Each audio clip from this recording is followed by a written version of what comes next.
This big male. Must be the alpha male. He seems to be calling the shots and he's got this big chunk out the side of his face.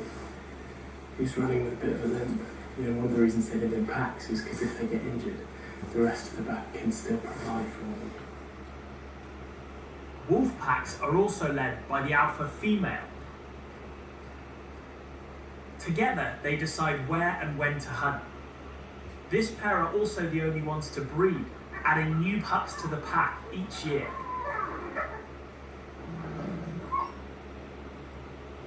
They're coming over. Good boy, Sammy. Good boy. We ain't gonna have no wolves bothering us.